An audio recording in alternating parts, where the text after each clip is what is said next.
এই মুহূর্তে সরাসরি সল্টলেকে চলে যাব, কেন্দ্রীয় বাহিনী বেরোচ্ছে সরাসরি। সুকান্ত মুখোপাধ্যায়, হ্যালো।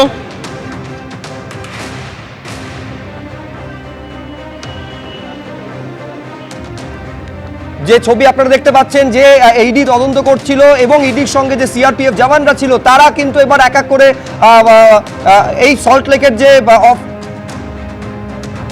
তারা বেরোচ্ছেন। আপনারা দেখতে পাচ্ছেন সল্টলেকের যে অফিস রয়েছে আইপ্যাকের, সেখান থেকে সুকান্ত আমাদের সঙ্গে রয়েছেন। সুকান্ত, ঘন্টা শেষে এই মুহূর্তে দেখো, প্রায় 12 ঘন্টা শেষে এই মুহূর্তে দেখা যাচ্ছে যে বিরাট ফোর্স নিয়ে, সেন্ট্রাল ফোর্স নিয়ে ইডির যারা আধিকারিক তারা বেরিয়ে যাচ্ছে। বেশ কিছু ডকুমেন্ট তারা বাজেয়াপ্ত করেছে আইপ্যাকের অফিস থেকে। পরপর এখানে কিন্তু একাধিক গাড়িতে করে তারা বেরিয়ে যাচ্ছেন। নজিরবিহীন নিরাপত্তা বলয়ের মধ্যে তাদেরকে বার করা হচ্ছে। কিছুক্ষণ আগে আমরা দেখলাম গাড়ি দাঁড়িয়েছিল, তারপরে প্রথম দিকে ফোর্স, মাঝখানে ইডি অফিসাররা এবং তার ঠিক পিছনে ফের ফোর্স। সেই কর্ডন নিয়ে একের পর এক গাড়ি বেরোচ্ছে। প্রথম গাড়ি বেরোচ্ছে সেন্ট্রাল ফোর্সের, দেখা যাচ্ছে স্লোগান দিচ্ছে।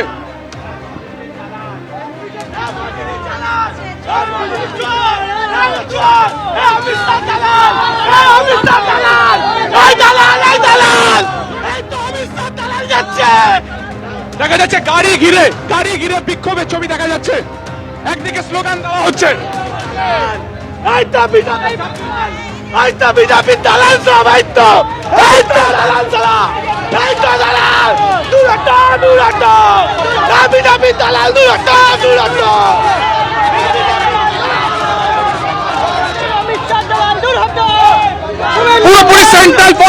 পুরোপুরি সেন্ট্রাল ফোর্সের তত্ত্বাবধানে কিন্তু ইডির আধিকারিকেরা বেরিয়ে গেলেন। কিন্তু বেরোনোর সময় আমরা দেখলাম যে এখানে যারা জমায়েত করেছিলেন তৃণমূলের কর্মী সমর্থকেরা, তারা জয় বাংলা,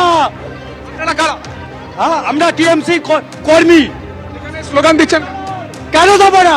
আজকে দিনের পর দিন সিবিআই ইডি দিয়ে যা হেস্তা করা হচ্ছে তার প্রতিবাদে আমরা আজকে পথে নেমেছি। আজকে টিএমসি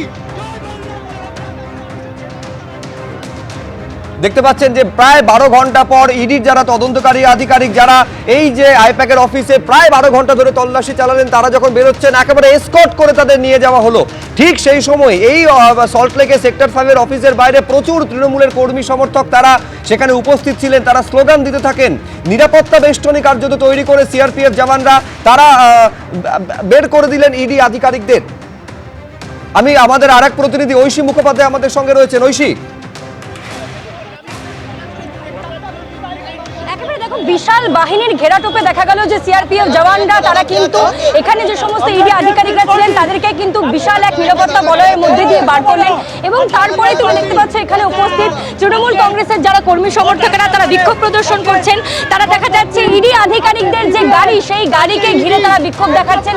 এবং তারই সঙ্গে আজকে সকাল থেকে যে নাটকীয় মোড় আমরা দফায় দফায় দেখতে পেয়েছি এই গোদরেজ ওয়াটার সাইড অর্থাৎ আইপ্যাক অফিসের বাইরে, সেখানেই দেখতে পাচ্ছ এই মুহূর্তে তৃণমূল কংগ্রেসের যে কর্মী সমর্থকেরা তারা রীতিমতো ইডি অফিসারদের যে গাড়ি, সেই গাড়ি ঘিরে ধরে স্লোগান দিয়ে বিক্ষোভ প্রদর্শন করছেন। আজকে সকাল থেকেই কিন্তু দফায় দফায় উত্তেজনা সৃষ্টি হয়েছে এই জায়গায়। তাই কিন্তু দেখা গিয়েছিল সিআরপিএফ যারা জওয়ান তারা কিন্তু রীতিমতো নিরাপত্তা বেষ্টনী তৈরি করে এক বলা যেতে পারে বিশাল বাহিনীর বিপুল ঘেরাটোপ দিয়ে কিন্তু তারা বার করলেন তাদেরকে। এবং তারপরে দেখতে পাচ্ছ সুজিত বাবু বেরিয়ে আসছেন, মন্ত্রী সুজিত। জয় বাংলা, জয় বাংলা। বসে এতক্ষণ ভিতরে ছিলেন, তিনি যখন বেরিয়ে আসছেন তুমি দেখতে পাচ্ছ কর্মী সমর্থকেরা তারা কিন্তু রীতিমতো জয়ধ্বনি স্লোগান দিয়ে এখানে যে সমস্ত পরিবেশটা ছিল তা কিন্তু একেবারে ঘটনার মুহূর্তে মোড় নিয়েছে অন্যরকম। আমরা দেখতে পেলাম ইডি অফিসারদের যে শেষ বাহিনী তারা কিন্তু বেরিয়ে গেল এই গোদরেজ ওয়াটার সাইড থেকে। এবং আজকে সকাল থেকে দেখতে পেলে যে 10 থেকে 12 ঘন্টা যেভাবে লাগাতার তল্লাশি চললো, সেই তল্লাশিতে বলবে প্রতীক জৈন যে কিনা এই আইপ্যাকের কে জড়ো হয়েছে তার উত্তর আমি কি করে দেবো।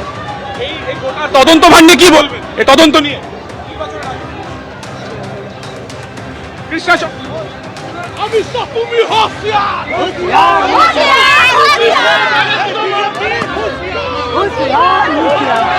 একেবারে দেখতে পাচ্ছেন এই সিআরপিএফ জওয়ানরা যারা সেখানে ছিলেন তারা একেবারে একটা সুরক্ষা বলয় কার্যত তৈরি করে ইডি আধিকারিকরা যাতে নিরাপদভাবে বেরোতে পারেন তৃণমূলের কর্মী সমর্থকদের মধ্যে থেকে, স্লোগানের মধ্যে থেকে এইটা সুনিশ্চিত করার চেষ্টা করলেন।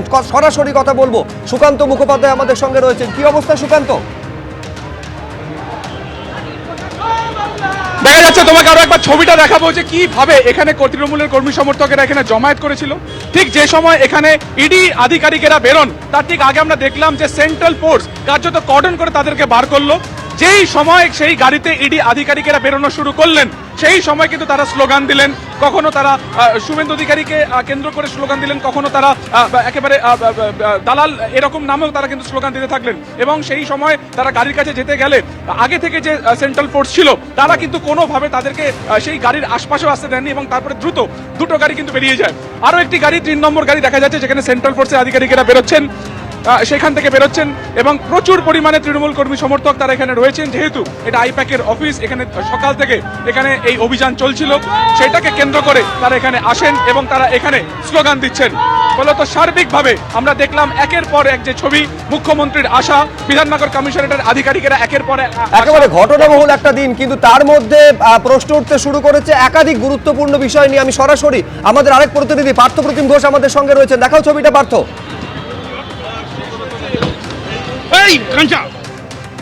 দেখো, দেখতে পাচ্ছ একেবারে সরাসরি রেড শেষের পরে ইডির অফিসিয়ালসরা তারা কিন্তু বেরিয়ে যাচ্ছে এবং কেন্দ্রীয় বাহিনীর যে সমস্ত জওয়ানেরা এখানে ছিল, বিশাল সংখ্যায় জওয়ান, তারা কিন্তু ইডি অফিসারদের সম্পূর্ণভাবে কর্ডন করে এখান থেকে বার করলেন। আমরা ঘড়ির কাঁটায় এখন 6:45 বাজে এবং সেই কিছুক্ষণ আগে ইডি অফিসিয়ালসরা তারা সেখান থেকে বেরোলেন এবং এখানে ইতিমধ্যে দেখতে পাচ্ছি আমরা যে সুজিত বসু থেকে শুরু করে অনেকেই যারা এসেছিলেন তারাও কিন্তু এক এক করে বেরোচ্ছেন এখান থেকে।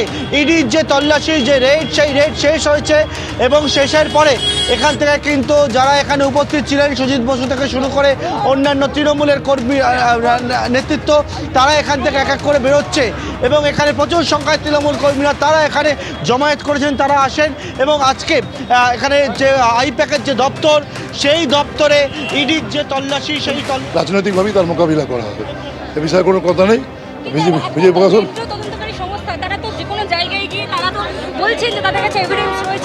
ওটা আমাদের নেতৃত্ব বলবে, ওটা আমি এখন কিছু বলবো না। আপনি নিজেও বুঝতে পারছেন যে এটা রাজনৈতিক, নাহলে আইপ্যাকের মতো সংস্থাকে বিষয় করেছেন। এর আগেও তো নানা রকম বিষয় হয়েছে, কিন্তু আছে আজ অবধি দেখতে পাচ্ছেন প্রায় 12 ঘন্টা পরে ইডির এই যে সেক্টর 5-এ, সল্টলেকের সেক্টর 5-এ আইপ্যাকের অফিসে যে তদন্ত চলছিল, তল্লাশি চলছিল, কৃষ্ণা চক্রবর্তী কিছু বলছেন। আমি বেরোচ্ছি, জানি কে বেরোচ্ছি জানি না। এটা চক্রান্ত হচ্ছে, হতে দিন। না, আমার কোনো কথা, আমার কোনো কথা নেই। ইডি অফিসার সবাই বেরিয়ে গেল, আমি দেখিনি, আপনারা ছিলেন তো একেবারে ইডি, আমার মতন বেরিয়ে যাচ্ছি। একেবারে ইডি অফিসার যতক্ষণ ছিল আপনারা ছিলেন দেখছিলাম, তাহলে এখন কে বেরিয়েছে কে ইডির অফিসার আমাদের পক্ষে চেনা সম্ভব নয়, আমরা বেরিয়ে যাচ্ছি। একেবারে আমরা দেখলাম যে এক এক করে তৃণমূলের নেতৃত্ব যারা একেবারে অফিসের নিচে, তোমাকে বলছিলাম আমি, অফিসের নিচে তারা ছিলেন, যে তৃণমূলের নেতৃত্ব যারা ছিলেন একেবারে, এবং সেখান থেকে যখন ইডি অফিসিয়ালসরা বেরোলো তারপরেই আমরা দেখতে পাচ্ছি এখান থেকে কিন্তু সুজিত বোস, কৃষ্ণ চক্রবর্তী, তাপস চট্টোপাধ্যায়রা তারা এক এক করে বেরিয়ে যাচ্ছেন এবং যে জায়গায় একেবারে সকাল থেকে এই হচ্ছে গোদরেজ ওয়াটার সাইড যে দপ্তর, যে দপ্তরের একেবারে 12 তলায় আইপ্যাকের যে অফিস, সেই অফিসের মধ্যে আজকে ইডি অফিসিয়ালসরা আসেন এবং আসার পরে এখানে ভিড় এই মুহূর্তে আইপ্যাকের অফিসের ঠিক সামনে, অর্থাৎ গোদরেজ ওয়াটার সাইড বিল্ডিং এর সামনে জড়ো হয়েছিল। সেই ভিড় তুমি দেখতে পাচ্ছ যে যখনই ইডির গাড়ি বেরোয় তারপর সেই ভিড় কার্যত স্লোগান দেওয়া শুরু করে এবং তারপরে আরো অ্যাক্টিভ হয়ে যায় সেন্ট্রাল ফোর্স, যাতে সন্দেশখালীর ঘটনার পুনরাবৃত্তি কোনোভাবে না ঘটে, যাতে কোনোভাবে ল অ্যান্ড অর্ডার সিচুয়েশনের অবনতি না হয়। এবং তারপর আমরা দেখলাম যে কোনোভাবে দুটো গাড়িতে কোনো ক্রমে ইডি আধিকারিকেরা বেরোনোর পরে সেন্ট্রাল ফোর্সের গাড়ি বেরোলো এবং তারপরে একে একে তৃণমূল নেতৃত্ব যারা ছিলেন, অর্থাৎ সুজিত বসু থেকে শুরু করে কৃষ্ণা চক্রবর্তী, যারা এই রেডের খবর শুনে দুপুরবেলাতেই চলে এসেছিলেন, তারা একে একে বেরোলেন, তারা স্টেটমেন্ট দিলেন তাদের নিজেদের মতন করে। এবং সেই সময় দেখা গেল যারা তৃণমূল কর্মী সমর্থক, যারা প্রায় 1 থেকে 1.5 ঘন্টা আগে বাসে করে, একাধিক বাসে তারা এসেছিলেন, কখনো তারা বাইকে করে এসেছিলেন, তারা কিন্তু একটা জায়গাতে জমায়েত হয়ে থাকলেন, তারা স্লোগান দিলেন। এবং তারপরে যে ভিড়টা তুমি এই মুহূর্তে দেখতে পাচ্ছ কলেজ মোড়ে, সেই ভিড়ে কিন্তু সেই তৃণমূল কর্মী সমর্থকেরাও রয়েছেন। ফলত অফিসের সময় অফিসের যারা থাকেন এই টাইমে তারা ফেরত যান, সার্বিকভাবে তারাও কিছুটা দুর্ভোগে পড়েছেন। তার কারণ এই যে কলেজ মোড়ের যে একেবারে যে চত্বর, এখান থেকে কিন্তু শহরের বিভিন্ন জায়গাতে যারা অফিস ফেরত যাত্রী তারা যান, কিন্তু আজকে এই উদ্ভূত পরিস্থিতিতে তারাও কিন্তু বেশ কিছুটা নাজেহাল, বেশ কিছুটা হেঁটে তাদেরকে যেতে হচ্ছে। এবিপি আনন্দ, এগিয়ে থাকে, এগিয়ে রাখে।